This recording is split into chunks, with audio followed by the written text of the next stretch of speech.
నేను ప్రతి ఇంట్లో ఒక పెద్ద కొడుకు ఉంటాడు కదా, మా ఇంట్లో నేనే పెద్ద కొడుకుని. పెద్ద కొడుకు ఏం చేస్తాడు? అమ్మ నన్ను చూసుకోవాలి, చెల్లెలు పెళ్లి చేయాలి, జాబ్ జాగ్రత్తగా ఉండాలి, డబ్బులు బాగా సంపాదించాలి, ఫ్యామిలీకి సెక్యూరిటీ ఉండాలి, ఇవన్నీ ఆలోచిస్తాడు. సో నా మైండ్లో నేను యాక్చువల్గా ఇంట్లో అదే, at the same time cinema రంగంలో కూడా నా మైండ్లో అదే. ఇంటి పెద్ద కొడుకుని, నాకు ఫ్యామిలీ అనేది ఆడియన్స్. ఆ ఫ్యామిలీ కోసం నేను ఏదైనా చేయాలి.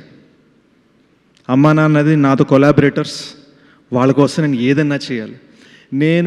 అండ్ మీరు అడగచ్చు, నేను సెట్ మీద ఏడుస్తాను, అరుస్తాను, నవ్వుతాను, ఎగురుతాను, శాండ్ బ్యాగ్స్ ఎత్తుతాను, లైట్లు మోసాను, మానిటర్ మోసాను, ట్రైపాడ్ మోసాను.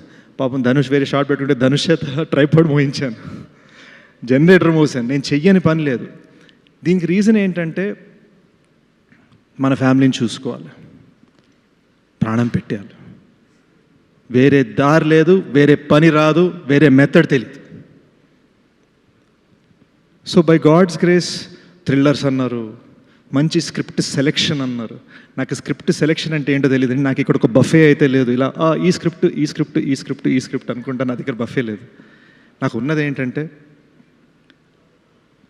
అది వచ్చేదాకా దాని మీద తపన పడి ప్రయత్నించడం, కష్టపడటం. అండ్ బహుశా కొన్ని సందర్భాల్లో నా డైరెక్టర్స్ని కష్టపెట్టడం.